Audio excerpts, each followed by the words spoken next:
Nama saya Christina Elizabeth Ukailajar dari program studi ilmu komunikasi. Hari ini saya akan memberikan sedikit materi tentang pengantar ilmu hukum. Pengertian dari segi ilmu hukum. Cross memberikan definisi bahwa ilmu hukum adalah segala pengetahuan hukum yang mempelajari hukum dalam segala bentuk dan manifestasinya. Yang ke B, ilmu hukum dalam perpustakaan hukum dikenal dengan nama jurisprudence yang berasal dari kata jus yang artinya hukum atau hak. Yang ke C, Curson berpendapat bahwa ilmu hukum adalah suatu ilmu pengetahuan yang mencakup dan membicarakan segala hal yang berhubungan dengan hukum.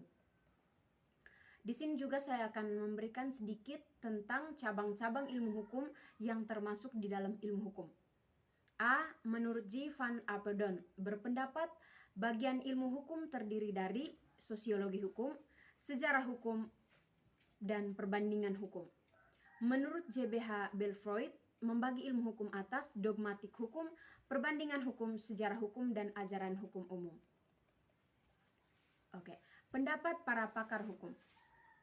Menurut Dr. Sodjono Dirjosisworo SH menyatakan bahwa pengantar ilmu hukum itu kerap kali oleh dunia studi hukum dinamakan ensiklopedia hukum yang merupakan pengantar ilmu pengetahuan hukum.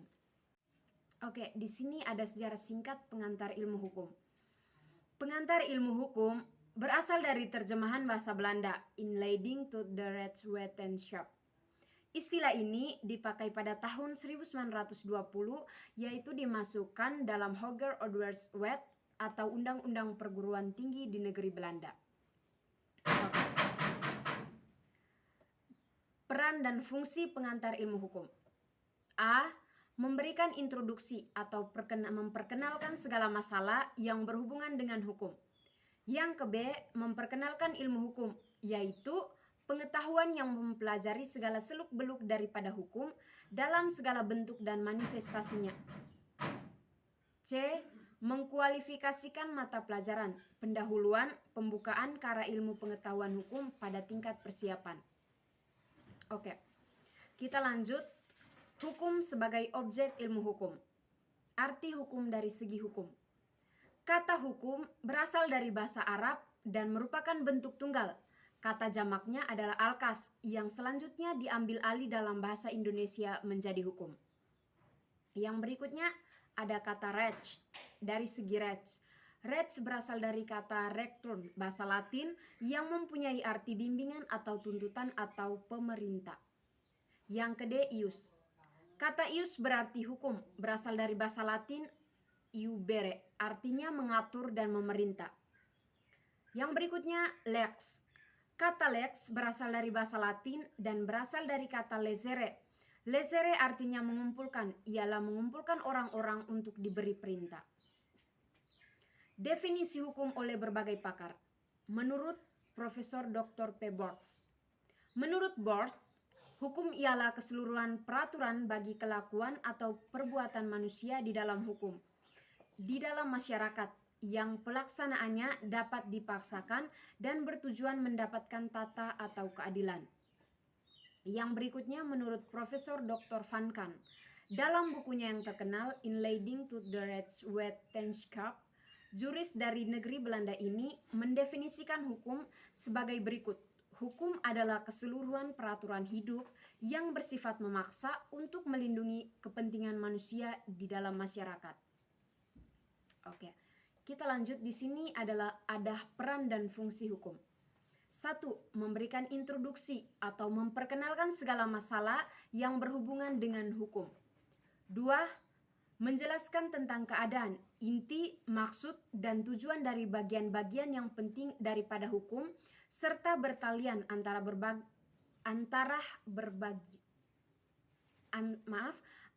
bagian tersebut dengan ilmu pengetahuan hukum.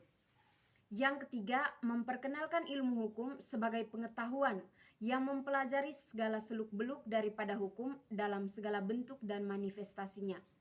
Yang keempat, merupakan dasar dalam rangka studi hukum, di mana pengantar ilmu hukum juga dinamakan basis Lehrfach atau dasar dalam pengantar hukum. Yang kelima, mengkualifikasikan mata pelajaran, pendahuluan, pembukaan ke arah ilmu pengetahuan hukum pada tahap persiapan. Oke, kita lanjut. Bukti-bukti pentingnya peran dan fungsi pengantar ilmu hukum. Bukti dari pentingnya peran dan fungsi pengantar ilmu hukum adalah mempelajari ilmu hukum dilihat dari berbagai segi. Satu, dari segi sejarah, di mana pengantar ilmu hukum diajarkan di perguruan tinggi di berbagai negara. Yang kedua, di Indonesia sendiri dijadikan kurikulum oleh Sekolah Tinggi Hukum yang didirikan dari Batavia, Jakarta pada tahun 1924. Yang ketiga, awal mula di Universitas Gadjah Mada pertama kalinya diperkenalkan pengantar ilmu hukum dan dijadikan mata kuliah dasar di seluruh perguruan tinggi.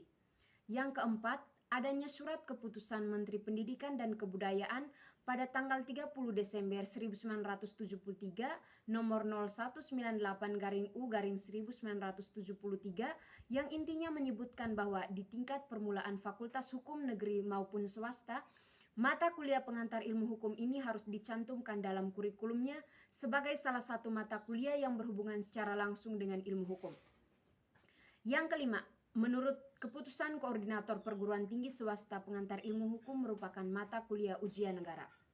Yang keenam, dalam sistem kredit semester SKS, mata kuliah pengantar ilmu hukum bobot SKS-nya 4 SKS, lebih besar dari cabang ilmu lainnya. Oke, kita lanjut ke fungsi hukum. Satu, sebagai alat pengatur tata tertib hubungan masyarakat. Yang kedua, sebagai sarana untuk mewujudkan keadilan sosial lahir dan batin. Yang ketiga, sebagai sarana penggerak pembangunan. Dan yang keempat, sebagai fungsi kritis. Tujuan hukum. Pendapat berbagai ahli. Menurut Dr. Wirjono Projodikoro SH, dalam bukunya Perbuatan Melanggar Hukum, mengemukakan bahwa tujuan hukum adalah mengadakan keselamatan, kebahagiaan, dan tata tertib dalam masyarakat. Yang berikutnya menurut Profesor Subekti SH. Dalam bukunya Dasar-Dasar Hukum dan Pengadilan, Profesor Subekti SH mengemukakan bahwa hukum itu mengabdi pada tujuan negara, yang intinya ialah mendatangkan kemakmuran dan kebahagiaan rakyatnya. Yang terakhir menurut Profesor Mr. Dr. L.G. Apeldoorn. Apeldoorn menyatakan bahwa tujuan hukum adalah mengatur tata tertib dalam masyarakat secara damai dan adil. Yang berikutnya sumber-sumber hukum. Sumber-sumber hukum adalah segala sesuatu yang menimbulkan aturan-aturan yang mengikat dan memaksa sehingga apabila aturan-aturan itu dilanggar akan menimbulkan sanksi yang tegas dan nyata bagi pelanggarnya. Masuk ke macam-macam sumber hukum. Yang ke A, sumber hukum dalam arti historis. Tempat kita dapat menemukan hukumnya dalam sejarah dari segi historis. Yang ke B, sumber hukum dalam arti sosiologis merupakan faktor-faktor yang menentukan isi hukum positif seperti misalnya agama, pandangan agama. Yang ke C, sumber hukum dalam arti filosofis. Kekuatan mengikat dari kaidah hukum bukan semata-mata didasarkan pada kekuatan yang bersifat memaksa, tetapi karena kebanyakan orang didorong oleh alasan kesulitan atau kepercayaan. Yang ke D, sumber hukum dalam arti formil. Sumber dilihat dari cara terjadinya hukum positif, merupakan fakta yang menimbulkan hukum yang berlaku, yang mengikat hakim dan penduduk. Oke, kita masuk ke penggolongan dan klasifikasi hukum. A. Hukum tertulis. Meliputi hukum undang-undang, hukum perjanjian antar negara, dan sebagian kecil hukum adat. Yang ke B. Hukum tidak tertulis. Meliputi hukum kebiasaan, sebagian besar hukum adat, hukum jurisprudensi, hukum ilmu, dan hukum revolusi. Oke. Yang berikutnya, penggolongan klasifikasi yang lazim dipergunakan didasarkan pada 1. Berdasarkan sumbernya, ada hukum undang-undang, hukum traktat, hukum adat, hukum jurisprudensi, dan hukum ilmu. Yang kedua, berdasarkan kepentingan yang diatur, ada hukum privat dan hukum publik. Yang ketiga, berdasarkan hubungan antar hukum, ada hukum antar waktu, hukum antar tempat, hukum antar golongan, hukum antar agama, dan hukum privat internasional. Yang keempat, berdasarkan ukuran pertalian hubungan hukum, ada ius constitutum, ada ius constituendum, ada hukum objektif dan hukum subjektif. 5. Berdasarkan kerja dan sanksi, ada hukum kaidah, hukum sanksi, hukum memaksa, dan hukum mengatur. Yang keenam berdasarkan kekuasaannya. Ada hukum nasional, ada hukum internasional, dan hukum asing. Berdasarkan sifatnya ada hukum paksa dan juga hukum tambahan. Ilmu hukum sebagai ilmu kaidah. A. Kaidah sosial. Kaidah yang mengatur tingkah laku manusia. 1. Kaidah susila. Kaidah yang paling tua, yang paling asli juga terdapat di dalam sanubari manusia sendiri karena manusia adalah makhluk yang bermoral. 2. Kaidah kesopanan. Ketentuan hidup yang timbul dari pergaulan masyarakat. Yang ketiga, kaidah agama. Norma sosial yang aslinya dari Tuhan, yang isinya larangan, perintah, dan ajaran. Yang keempat, kaidah hukum. Mempunyai sifat memaksa untuk melindungi kepentingan manusia dalam pergaulan hidup di masyarakat. B. Penggolongan kaidah. A. Tata kaidah dengan aspek pribadi, yang mana kaidah agama, kaidah kesusilaan. Yang ke B, tata kaidah dengan aspek kehidupan antar pribadi, kaidah kesopanan, kaidah hukum. C. Hubungan antar kaidah hukum dengan kaidah lainnya. 1. Hubungan positif, yakni hubungan yang saling memperkuat. B. Hubungan negatif, yakni hubungan yang saling melemahkan. D. Persamaan antar kaidah hukum dengan kaidah lainnya. 1. Kaidah hukum dengan kaidah lainnya adalah sama, yakni melindungi kepentingan perorangan maupun umum sehingga terdapat tata tertib dalam masyarakat. Yang kedua, antara kaidah hukum dengan kaidah kesopanan. 1. Memandang manusia sebagai makhluk sosial. 2. Sudah puas dengan perbuatan lahirnya saja. 3. Heteronom atau dikehendaki masyarakat. Oke. Yang ke E, perbedaan antara kaidah hukum dengan kaidah sosial lainnya dan seterusnya. 1. Perbedaan antara kaidah hukum dengan kaidah agama. Ditinjau dari sasaran kaidah hukum, mengatur tingkah laku manusia dan diberi sanksi bagi setiap pelanggar. Sedangkan kaidah agama dan kaidah kesusilaan mengatur sikap batin manusia sebagai pribadi. Yang berikutnya ditinjau dari isinya. Kaidah hukum memberikan hak dan kewajiban, sedangkan kaidah agama dan kaidah kesusilaan memberi kewajiban saja. Oke, yang kedua, perbedaan antara kaidah hukum dengan kaidah kesopanan. 1. Kaidah hukum memberi hak dan kewajiban. Kaidah kesopanan hanya memberi kewajiban saja. Yang kedua, sanksi kaidah hukum dipaksakan oleh masyarakat secara resmi. Sanksi kaidah kesopanan dipaksakan oleh masyarakat secara tidak resmi. Yang ketiga, perbedaan antara kaidah kesopanan dengan kaidah agama dan kaidah kesusilaan. 1. Asalnya kaidah kesopanan dari luar diri manusia, sedangkan kaidah agama dan kaidah kesusilaan berasal dari pribadi manusia. Yang kedua, kaidah kesopanan berisi aturan yang ditujukan kepada sikap lahiriah manusia. Oke, kita lanjut ke ilmu hukum sebagai ilmu pengertian. 1. Subjek hukum. Subjek hukum adalah sesuatu yang menurut hukum atau berwenang untuk melakukan perbuatan hukum atau siapa yang mempunyai hak dan cakap untuk bertindak dalam hukum. Yang kedua ada objek hukum. Segala sesuatu yang berguna bagi subjek hukum dan yang dapat menjadi pokok permasalahan dan kepentingan bagi para subjek hukum oleh karenanya dapat dikuasai oleh subjek hukum. Yang ketiga peristiwa hukum. Suatu kejadian biasa dalam kehidupan sehari-hari yang akibatnya diatur oleh hukum. Yang keempat, hubungan hukum. Hubungan antara dua atau lebih subjek hukum. Dalam hubungan hukum ini, hak dan kewajiban pihak yang satu berhadapan dengan hak dan kewajiban pihak yang lain. Yang kelima, hak. Dalam ilmu hukum, hak disebut juga hukum subjektif. Hukum subjektif merupakan segi aktif daripada hubungan hukum. Yang keenam, perbuatan hukum.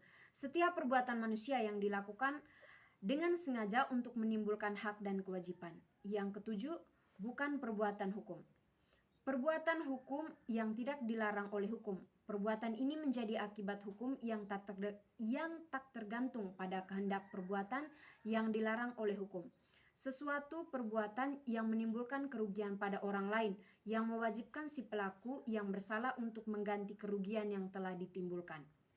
Yang kedelapan, masyarakat hukum.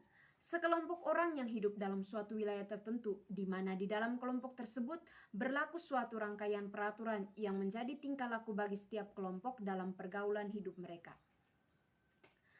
Kita masuk ke ilmu hukum sebagai ilmu kenyataan. 1. Antropologi hukum. Suatu cabang ilmu pengetahuan yang mempelajari pola-pola sengketa dan penyelesaian pada masyarakat-masyarakat sederhana maupun masyarakat yang sedang mengalami proses perkembangan dan pembangunan.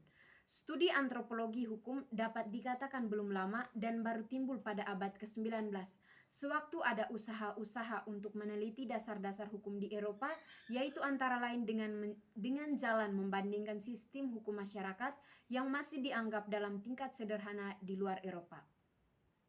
Yang kedua, sosiologi hukum. Suatu cabang ilmu pengetahuan yang secara empiris dan analitis mempelajari hubungan timbal balik antara hukum sebagai gejala sosial dengan segala gejala-gejala lainnya. Sosiologi hukum diantaranya mempelajari perorganisasi sosiologi dari hukum. Objek sasaran ialah badan-badan yang terlibat dalam kegiatan penyelenggaraan hukum, seperti pembuat undang-undang, pengadilan, polisi, dan advokat. Yang ketiga, psikologi hukum. Suatu cabang pengetahuan yang mempelajari hukum sebagai suatu perwujudan dari perkembangan jiwa manusia. Psikologi adalah ilmu hukum, pengetahuan tentang perilaku manusia. Maka dalam kaitannya dengan studi hukum, ia akan melihat hukum sebagai salah satu dari pencerminan perilaku manusia. Yang keempat, sejarah hukum. Satu bidang studi hukum yang mempelajari perkembangan dan asal-usul sistem hukum dalam suatu masyarakat tertentu dan memperbandingkan antara hukum yang berbeda karena dibatasi oleh perbedaan waktu. Studi mengenai sejarah hukum akan menghasilkan keuntungan sama seperti mempelajari sejarah hukum. Salah satu keuntungannya adalah bahwa pengetahuan mengenai suatu sistem atau lembaga atau pengaturan hukum tertentu menjadi lebih mendalam dan diperkaya. Yang kelima, perbandingan hukum. A. Perbandingan hukum sebagai metode penelitian. Sebagai metode penelitian, perbandingan hukum dapat dipergunakan di semua bidang hukum seperti hukum privat, hukum publik, hukum tata negara, bahkan dapat digunakan di bidang ekonomi, ekstata, dan teknik. Yang ke B, perbandingan hukum sebagai ilmu pengetahuan. Perbandingan hukum sebagai ilmu pengetahuan melangkah lebih jauh. Di samping meneliti adanya persamaan dan perbedaan, perbandingan hukum menyelidiki sebab-sebab dan latar belakang dari persamaan. 6. Tujuan perbandingan hukum. A. Usaha mengumpulkan berbagai informasi mengenai hukum asing. Dan yang B. Usaha mendalami pengalaman yang dibuat dalam studi hukum asing dalam rangka pembaharuan hukum. C. Fungsi daripada perbandingan hukum. A. Fungsi teoritis. Daripada perbandingan hukum mempunyai peran yang sangat penting dalam era pembangunan hukum yang akan datang. Era pembangunan ini meliputi pengembangan ilmu hukum dan praktik hukum dan pembinaan hukum. B. Fungsi praktis daripada perbandingan hukum. Perbandingan hukum juga sangat dimanfaatkan di dalam praktik hukum, khususnya pada arbitrage dan pembentukan hukum baru. C. Fungsi perbandingan hukum dalam pembinaan hukum. Di bidang pembinaan hukum, peranan perbandingan hukum tidak boleh diabaikan. Perbandingan hukum yang diterapkan bersamaan dengan pengembangan filsafat hukum, sosiologi hukum, dan sejarah hukum, apalagi apabila juga dilatar belakangi oleh pengetahuan di bidang ekonomi dan juga psikologi. Yang kedelapan, manfaat daripada perbandingan hukum. Bermanfaat sebagai unifikasi hukum. Unifikasi hukum berarti melakukan suatu macam hukum untuk berbagai golongan masyarakat, dan unifikasi ini dapat bersifat nasional dan internasional. B. Bermanfaat bagi usaha, menumbuhkan saling pengertian suatu bangsa. Hubungan serta pergaulan diikat serta diwujudkan dalam suatu perjanjian internasional. Karena tidak ingin ada keretakan, maka perjanjian tersebut harus dibuat sedemikian rupa sehingga tidak menimbulkan kesalahpahaman. Yang ke-C, bermanfaat bagi usaha memperoleh pengertian yang lebih mendalam mengenai hukum kita sendiri. Dengan mengetahui keadaan hukum, kita menemukan perspektif yang menyangkut perkembangan hukum kita, yang mana adalah penting dalam usaha pembangunan hukum. D. Bermanfaat bagi pelaksanaan hukum perdata internasional. Perselisihan yang bersifat hukum perdata internasional adalah suatu perselisihan yang timbul antar warga negara dari suatu negara dengan warga negara lain negara dalam bidang hukum perdata. Maka dari itu dapat disimpulkan bahwa adanya perbandingan hukum dapat ditemukan cara untuk menyelesaikan masalah dalam negeri yang selanjutnya juga berguna bagi pembentukan serta perbaikan hukum nasional serta menentukan hukum seseorang yang berlaku bagi seseorang adalah di mana yang dianggap sebagai tanah air dan bukan atas kewarganegaraan.